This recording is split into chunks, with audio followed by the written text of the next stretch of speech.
This channel supports Extra Life in its efforts to raise money for the Children's Miracle Network.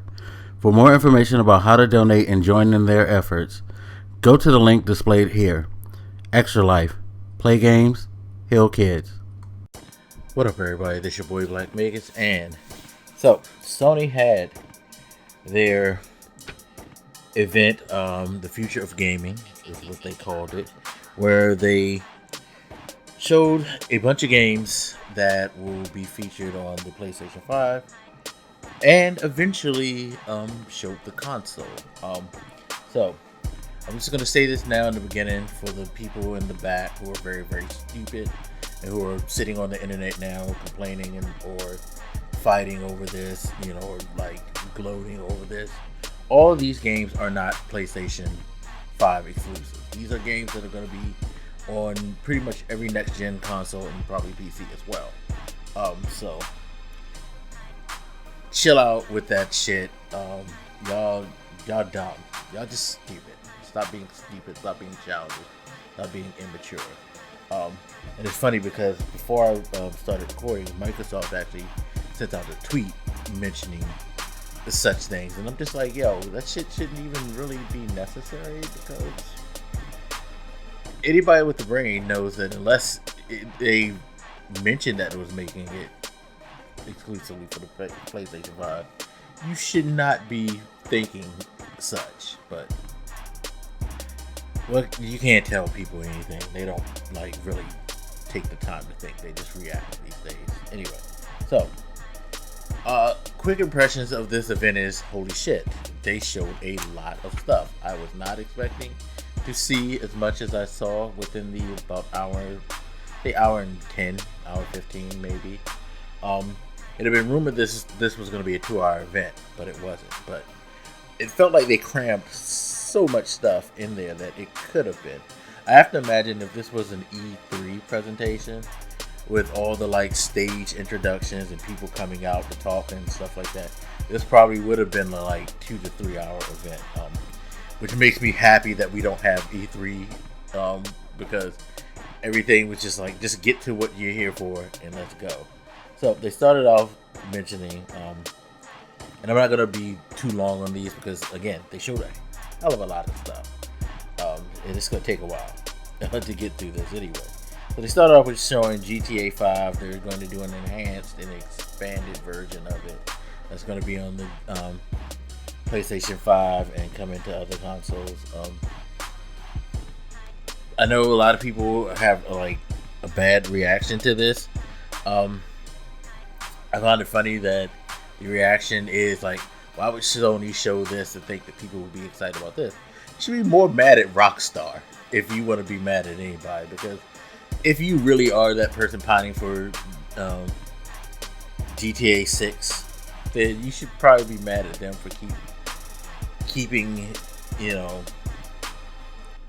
reproducing stuff for GTA 5. At the same time, you should be mad at yourself as well for continuing playing this goddamn game, because this game has pretty much continued to have huge popularity.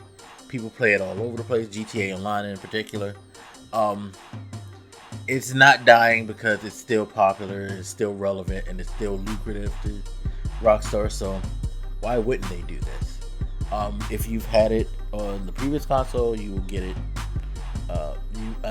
I would hope that you would get it on the PS5, but I don't think they necessarily were clear about that. What they were clear about was that if you do have the PS4 version, and this is something just for PlayStation apparently, you will be getting $1 million a month starting today for GTA Online until early next year when GTA 5 drops. So yippee. But again, can't blame them, because y'all play GTA 5 Online so much that they're gonna keep their hooks into you like that, because you're making a lot of money off that. So it is what it is, whatever. But then immediately after, Jim Ryan came in, gave his little speech. They pretty much had made it to where I'm going to probably buy this goddamn thing as soon as it launched, because they showed Spider-Man Miles Morales. I wasn't expecting a direct sequel to Spider-Man, or maybe this isn't necessarily a direct sequel. Maybe this is kind of an in-between thing, such as how you have Uncharted Lost Legacy, which, follows up Uncharted 4, but goes in a different direction with a different character. So maybe you're going to get a quote-unquote proper Spider-Man 2. I think the reason I say that is because, like I was just having a conversation with my boy Cardiac, part of me was expecting them to kind of do a swan song to Peter Parker and then transition to Miles for the final of the trilogy, like somewhere in the middle of the second game, so they could establish him more and then he'd be the lead in the third game. But pleasantly surprised to see that we're going to be playing a Miles Morales Spider-Man game coming this year, which is, again, like I said, once I saw this, I was like, God damn it, I'm probably going to buy this because this game is releasing this holiday. So it's going to be out in time for the PlayStation 5. So they didn't say it was a launch game, but it's going to be the holiday. It's not going to be too far after. Then they showed some footage of the next Gran Turismo coming out, which is a PlayStation exclusive. Pretty much the next couple of games they showed were PlayStation 5 exclusives or PlayStation exclusive, because we don't know. Some of these games may still come out for PS4 too, the way the architecture is made. But showed some Gran Turismo. They showed gameplay as well as a trailer for the next Ratchet and Clank, which looks really. That was probably the second thing that kind of sold me, because it showed the difference between the two generations, where the detail that they've been talking up, the lighting, ray tracing, and all that, you kind of got a sense of what they were saying when it came to that. Shit looked gorgeous, really, really gorgeous. Project Athea was another game that is being built by Square Enix, as just doing a third party game exclusively for PlayStation. I guess you could say second party, sort of, which looked pretty good. Then you had other games like Stray, that looked interesting. They did a little talk about some of the features of the PlayStation 5, like 4K Ultra Blu-ray and things like that, 3D sound. I guess giving a teaser before they got to the end where they revealed the console. There's a new Housemarque game coming called Returnal. That looks interesting. There's a new Sackboy game. It's called Sackboy Adventure, I believe, if I remember correctly. So it doesn't look like it's necessarily a little Big Planet game, but Sackboy is featured, and you have a Sack Girl character, so that was pretty dope. Destruction All Stars was something they showed next. Kena Bridge of Spirits, that looked pretty good. Made by a company called Ember Labs that introduced it. It looks pretty damn interesting. I'm with it. And then they had another game called Goodbye Volcano High, which looks like a very interesting story-based game. Mind you, all these games that I'm naming now were all done within the first half an hour of this thing. Like I said, it was about an hour, 15 minutes, but they hit you with game, and at that point, me and Cardiac, we were chatting on Twitter together. We were like, yo, how many fucking games are they gonna play, or show? They're showing a lot of shit already, but they kept going. Oddworld Soulstorm, it's coming. You get a new Oddworld game. They showed new footage, a new trailer for Ghostwire Tokyo, one of the games that showed up at last year's E3 for Bethesda. Jet, The Far Shore. First I thought they were showing kind of a expansion to No Man's Sky or something, but it seems like something more story driven but similar in architect to that, at least to me from first look. Showed a new footage of Godfall, which kind of caught me off guard because I don't remember that first reveal for Godfall that much, but this kind of made a better impression of what this game is looking like and what it is to me. So it's a new Gearbox published game. Looks pretty good. Solar Ash was another game that they showed. Then they showed a Hitman 3 trailer, which I was like, oh shit. And that's coming early next year. So, like, yeah, you're getting shit, like, really, really fast. Uh, coming out that you would probably want to play. Like, I definitely do want to check out Hitman 3. Um, they showed a game by a developer called Team Asobi that's called Astro Playroom. If you've ever had the PS4 camera and you've tried out the like showroom software that helps like showcase what you can do with the camera, you'd be familiar with the characters and all the Astro bots that were featured in that. Little Devil Inside, which looks interesting. It looks like you're playing, I guess, your subconscious, maybe. It looks pretty interesting though. They showed a trailer for NBA 2K 21, where you got to see a rendering of Zion Williams looking way too real, including all the sweat that drips all over his body. I mean, they had sweat dripping down his knees, which is typical of Zion Williams. If you know Zion Williams, that dude sweats like shit. So it was like, wow, that's pretty.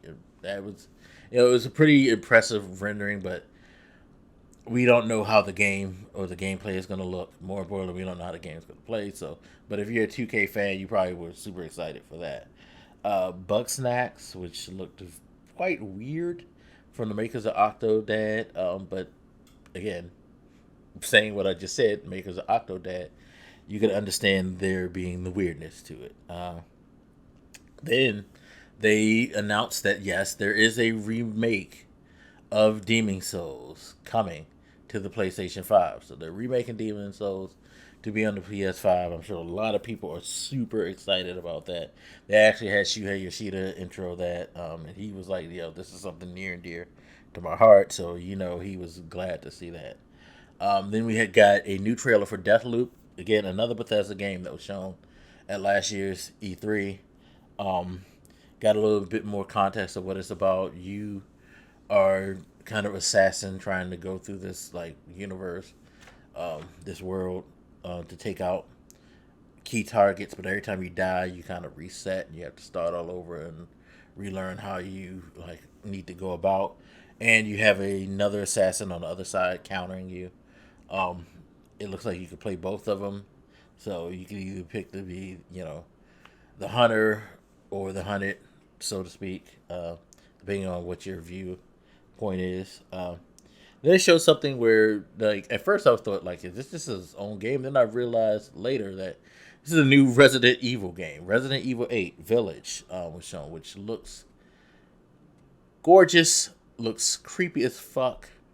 Looks like something I'm not going to play, but I definitely do appreciate what they showed of that. Yeah. And this is where we finally hit the hour point where they kind of slowed down but didn't, because the last two games that you got shown were Pragmata, which looked like an interesting sci-fi game. But then they saved, I guess you could say, the best for last by showing Horizon 2 Forbidden West. So yes, the sequel of Horizon was announced. Good Lord. Like, that probably completely cemented it for every body that I know who wants a PS5, that they're going to get it ASAP. Damn, that game looks great. Definitely can't wait. And then, of course, we got the reveal of the console, but not just the reveal of the console, because they showed the console, which we're getting two versions of the console. There's going to be one with a disc drive and one without a disc drive. So you can go all digital, or you can still maintain a disc drive. I'll get to my thoughts on that a little bit later. Let me go over the rest of the things. Then they showed a new Pulse headset, which is supposed to be a 3D audio headset, which looks very, very clean. They showed the new PlayStation 5 camera. It's kind of funny because it looks like it's something that they designed based around the Astrobots to me, if that makes sense to some of you. But you had that, and uh, they showed a remote, which Sony didn't come out with a remote for the PS4. A lot of people don't realize that. Like, there is a remote that exists for the PS4, but that remote was a third party. I forget what company made it. Product. It was something that they just certified, but it wasn't their own remote. But there is actually going to be a Meteor remote for the PlayStation 5 made by Sony this time around.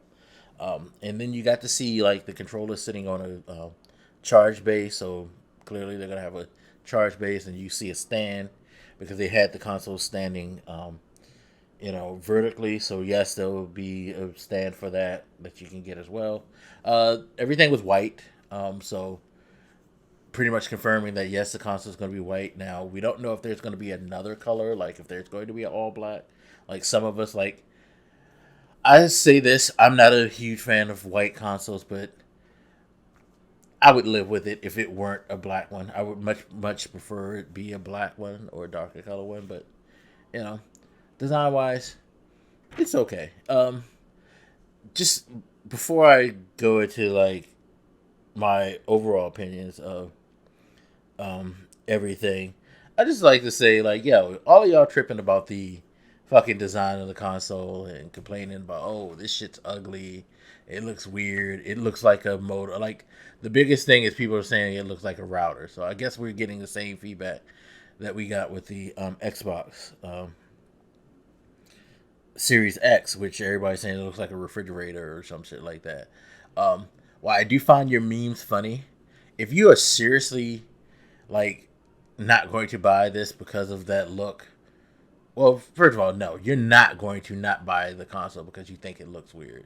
So again, I appreciate the jokes and the memes because I even retweeted something funny as fuck. But let's be all real. If we really want the console, we're gonna buy it no matter how it looks. Ain't the first ugly console to be in existence. The original Xbox comes to mind.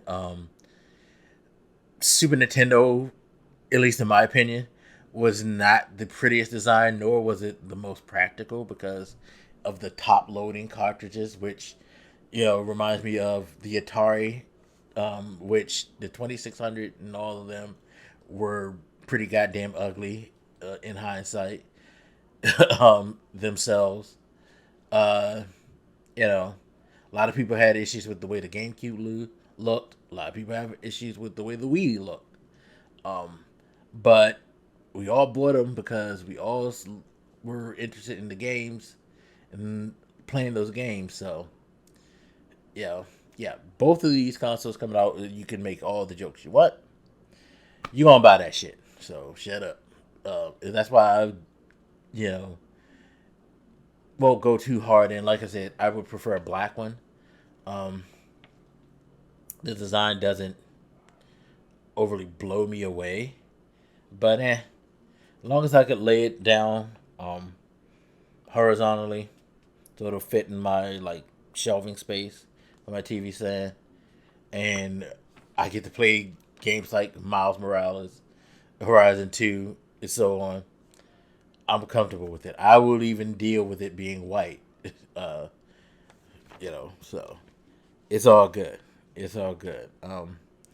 So overall impressions, I thought the presentation was done very, very well.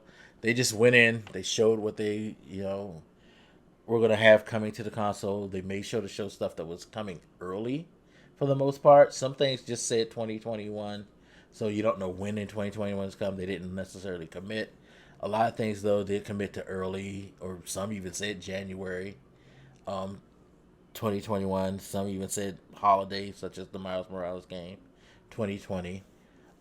So, there's definitely going to be content out there for someone who buys a PS5 early. Now the only thing we have left really is pricing. And that's the key, especially now that we know that we're going to, off the bat, have two SKUs coming. A diskless one and one with a disc. Like, how much is the difference? And I think that's going to be what's going to probably be the only holding factor for me, because I would like to know just how much is, because I've done a video previously saying how I pretty much have gone digitally, but there's still a part of me that feels like I need to have a disk drive, for some reason. So, you know, I'm very, very interested in seeing what the pricing is, and then I'll sit and make a decision. Because as of now, I'm thinking I should just get the disc one regardless. But if they make the digital one like an attractive enough pricing point, um, or at least a significant enough difference in price, I would probably go with that because generally speaking, I don't buy discs anymore anyway. So, um, yeah, we'll see. But I like the fact that they're giving you that option off the bat. They're not just like, kicking it to the wayside. Um, and yeah, we'll see how that goes. Like, definitely got to see a lot of stuff that made me excited. Definitely did get to see a lot of good shit in this presentation. So good job, Sony. Very good job. Now we wait for the next Xbox showcase, which is going to probably show us a lot more in about a month's time. I don't think they have an exact date for when in July, but they're coming with something big in July. So it's actually getting to that like really exciting point of the console change. You know, scenario where the whole we get a little bit of information bleeded here and there, and then as things get closer they start to ramp up and you get more information and more stuff shown, like to build the momentum for this fall. I cannot wait to see what is going to be shown next. And we still got a lot of like E3 orientated things that are going to be coming that couldn't be shown because there's no show this year. So it's gonna be an interesting summer. Like you're gonna get a lot of shit dropped on you, I think. And I cannot wait. I definitely cannot wait. All right, so as always, you guys feel free to hit me up. Let me know what you think, and I'll holler at you later. This your boy Blak making some out, y'all. Deuces.